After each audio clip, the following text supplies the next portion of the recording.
बहन तू कुछ बोल। भाई मैं क्या ही बोलूं, मुझे ये नजर भी नहीं आ रहा था, हम अपना सफर कर रहे थे।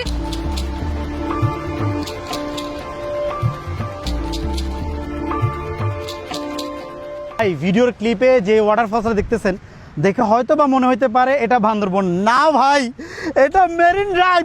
এই ঝর্ণাগুলো, এই ধরনের ঝর্ণাগুলো হচ্ছে যে বর্ষাকালে বেশি জাগে। দেখেন আমি মেরিন ড্রাইভে দাঁড়ায় আছি, এদিকে 6 কিলোমিটার গেলে হচ্ছে যে টেকনাফ, ঠিক আছে, এদিকে কক্সবাজার আর এদিকে সাগর।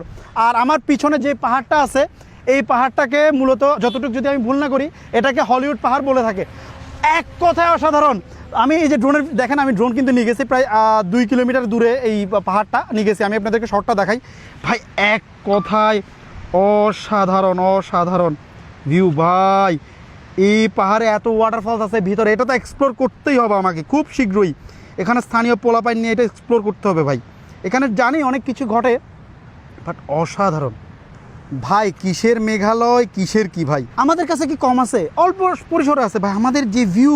মাশাল্লাহ মাশাল্লাহ माशाल्लाह। बहन तू कुछ बोल, वो ओपन है क्या? देखो तो भाई मैं क्या ही बोलूं, मुझे ये नजर भी नहीं आ रहा था, हम अपना सफर कर रहे थे। कहते रुको रुको रुको वाटरफॉल, मैंने कहा कहाँ, मुझे दिख भी नहीं रहा था। पर खैर अभी दिखा जब इन्होंने ड्रोन भेजा। भाई इनकी आंखें बहुत तेज है और ये लाइक इस तरह कि एक तरफ पहाड़ एक तरफ समंदर, उसमें आबशार। माशाल्लाह माशाल्लाह, इट्स अडोरेबल भाई। पता है तुमको ये जो प्लेस है करीबन 2 किलोमीटर दूर था। अभी मेरा लगभग ड्रोन का स्पीड 50 है, क्योंकि उधर बहुत तेज हवाएं चल रहे, नहीं तो 80 उठता मेरा स्पीड, लेकिन अभी ज़्यादा उठ नहीं सकते। 50% भी चार्ज, फिर मैं थोड़ा सा रिकॉर्ड कर लूँ। अगर ड्रोन क्रैश हो जाए वो भी चला आएगा मेरा वीडियो में।